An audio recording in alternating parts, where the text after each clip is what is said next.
Ang babae, na mas madaldal pa sa marites mong kapitbahay, ay nagsimulang magkwento tungkol sa Magic Savior at sa mapang-akit na demonyo. Dahil dito, dinala niya ang lihim sa isang pilak na plato para mapagdugtong ni Fire ang mga detalye, at napagtanto na ang may armas na adventurer ay ang makapangyarihang Panginoon na nagbabalat kayo.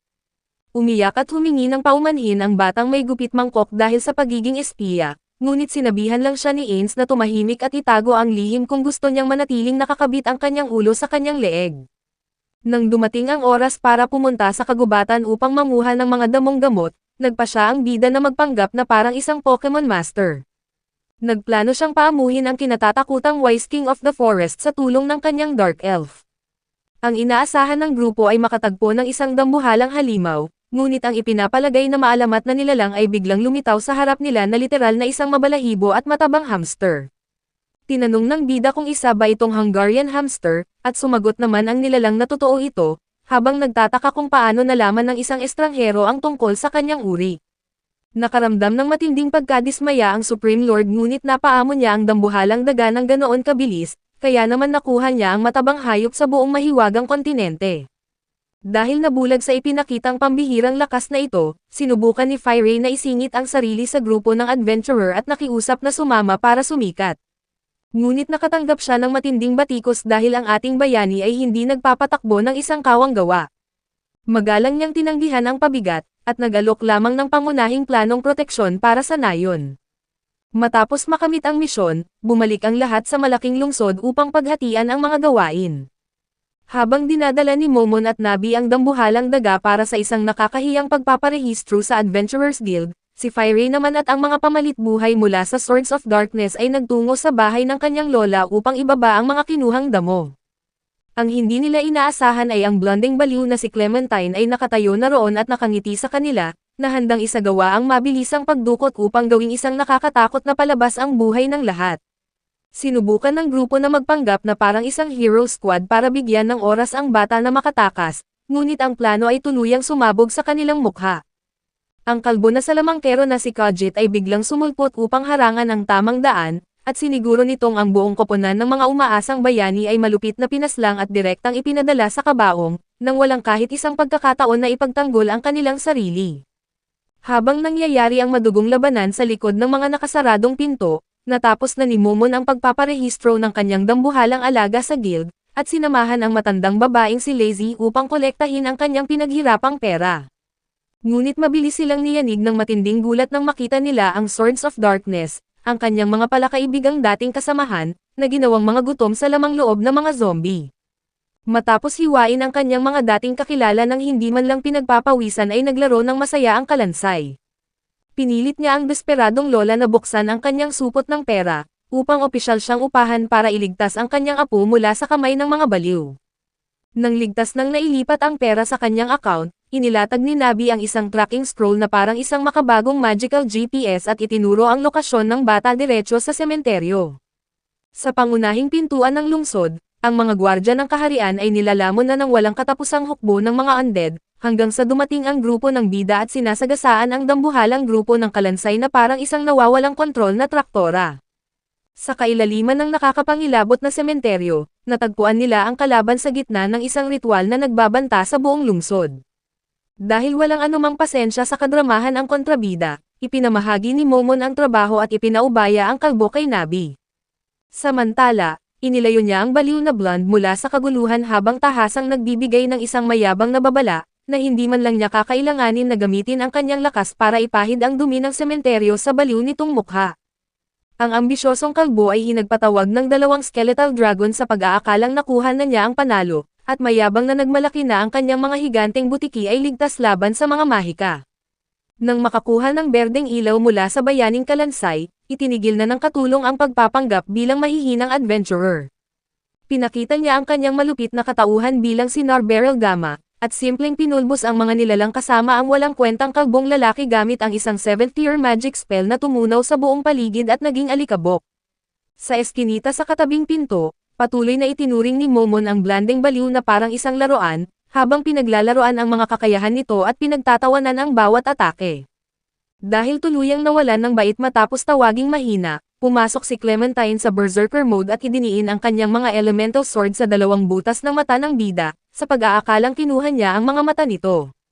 Ngunit hindi man lang siya naglabas ng kahit isang salita, dahil literal na wala siyang mga mata sa ilalim ng talukbong, at binalikan niya ito sa pamamagitan ng paghawak sa baywang ng babae gamit ang isang malupit at mahigpit na yakap. Nang ihayag niya ang kanyang tunay na marangal na anyo bilang si Momonga, ang Supreme Lord of Death, ninamnam niya ang purong takot na masasalamin sa mukha ng babae. Talagang pinagtawanan niya kung paano ang dakilang mandirigmang baliw ay pinatay lang ng isang ordinaryong salamangkero na hindi man lang gumamit ng mahika. Nang walang kahit kaunting awa ay ginawa ni Ains ang nakamamatay na yakap, at dinurog ang marupok na katawan ng babae na parang plastik, hanggang sa mabasag niya ang bawat buto sa katawan nito. Matapos linisin ang gulo, winasak ni Ains ang isinumpang korona, sinagip ang batang si Fire at bumalik sa lungsod.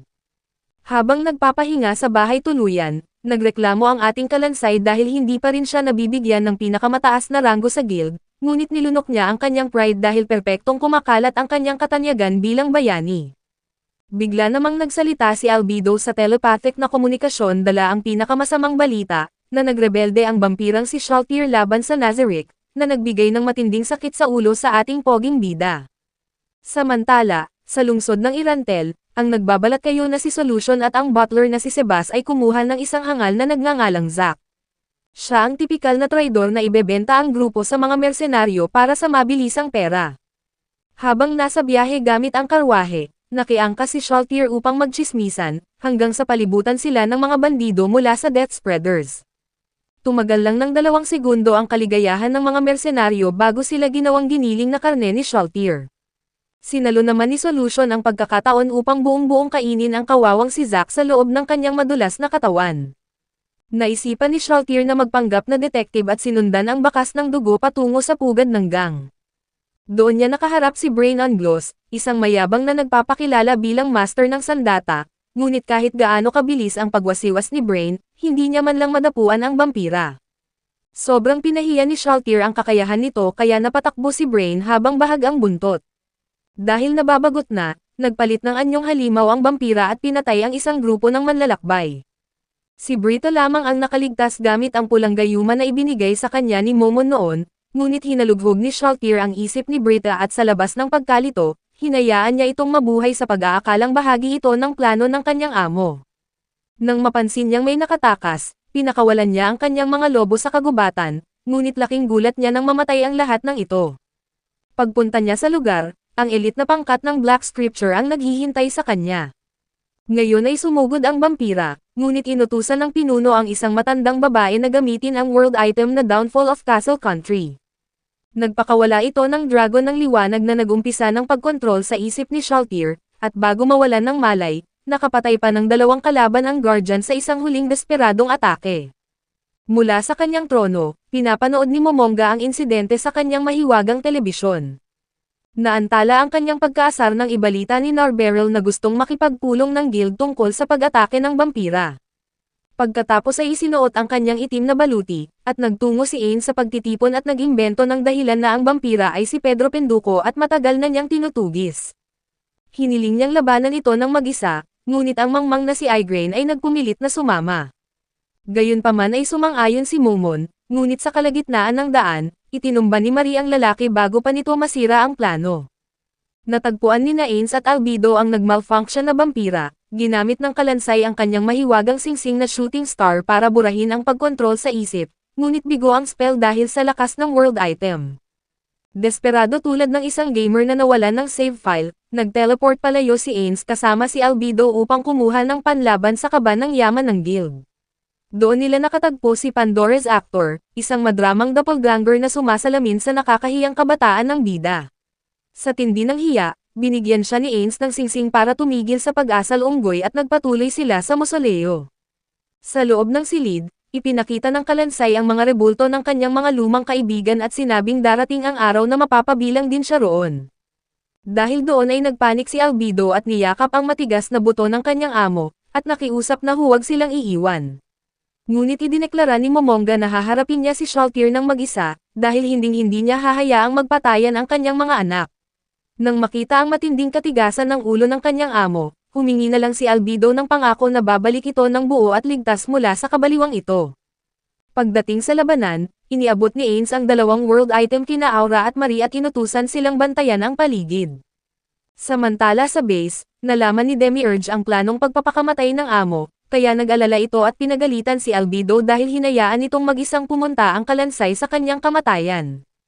Tinangka ng demonyo na tumakbo palabas, ngunit pinigilan siya ni Cocytus dahil mahigpit nitong sinusunod ang utos na huwag makialam. Dahil dito, hiningi ni Demiurge ang pagtiwalag ni Albedo sa pwesto kapag napahamak ang bida, bagay na tinanggap naman ng babae. Balik sa bakbakan, naabutan ni Ains si Shaltir na hindi makagalaw.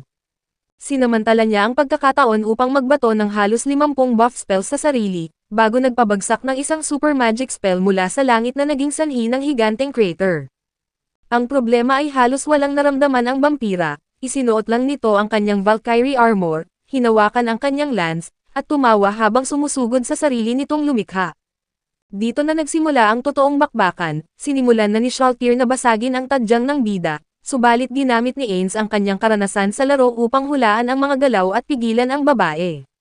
Sa matinding inis, nagpatawag ang vampira ng kopya para pigilan ang kalansay, ngunit winasak ni Ains ang kopya kahit pa sinaksak siya ng paulit-ulit na naging sanhi ng pagkaubos ng kanyang mana.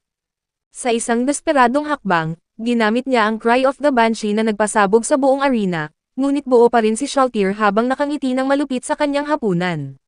Dahil sagad na si Ains sa kanyang limitasyon, nagtanong ang vampira kung mayroon ba siyang huling habilin, ngunit tinuya siya ng kalansay at sinabing ang pagkabugbog niya ay bahagi talaga ng kanyang master plan.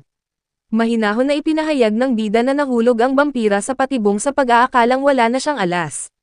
Natakot sa sarili nitong plano, sumugod si Shaltir gamit ang kanyang lance, ngunit biglang isinuot ng ating bida ang pilak na armor ni Touch Me gamit ang mahika. Tinamaan ang vampira ng taga sa dibdib mula sa maalamat na espada, at habang ipinaparada ni Ains ang buong sandata ng guild, nagawa pa rin siyang matusok ng sibat sa pag-aakalang sisipsipin nito ang kanyang buhay.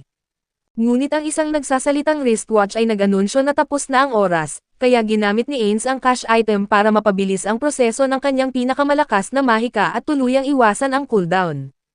Nagtangka si Shaltir ng suicide attack, ngunit naabala siya ng isang third-party skill kaya naman tuluyan siyang nilamon ng mahiwagang liwanag, habang inaamin na ang kanyang Panginoon talaga ang pinakamalakas sa buong Nazarick. Balik sa base, inihanda ng kalansay ang pagbuhay sa nasawing guardian, na muling nabuhay ng walang kaalam-alam sa mga nangyari. Nagpanik lang ang vampira nang napagtanto na nawawala ang kanyang mga breast pads, at tinanggap naman ni Ains ang lahat ng pagsisisi sa buong gulo at nagpasya na kailangang maging mas malakas ng Nazarick, kaya inutusan niya silang mag-focus sa Great Lake ng mga Lizardmen.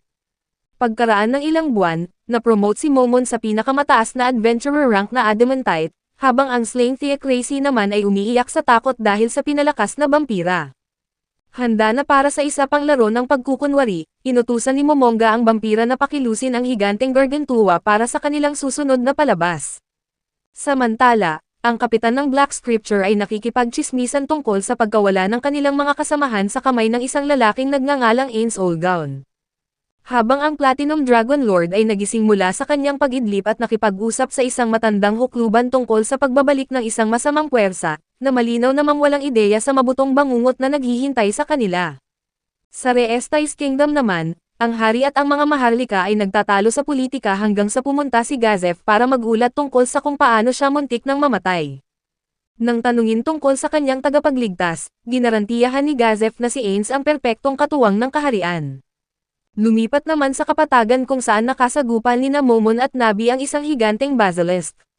Dahil wala siyang oras para sa mahabang kwento, pinugutan ng bida ang halimaw sa isang kisapmata at patakbong bumalik sa kanyang kuta. Lumitaw si Ains sa kalangitan at nag-teleport para makipagkita kay Albedo, na agad namang nagtangkang yakapin ang kanyang amo dahil sa hindi mapigilan na pagnanasa.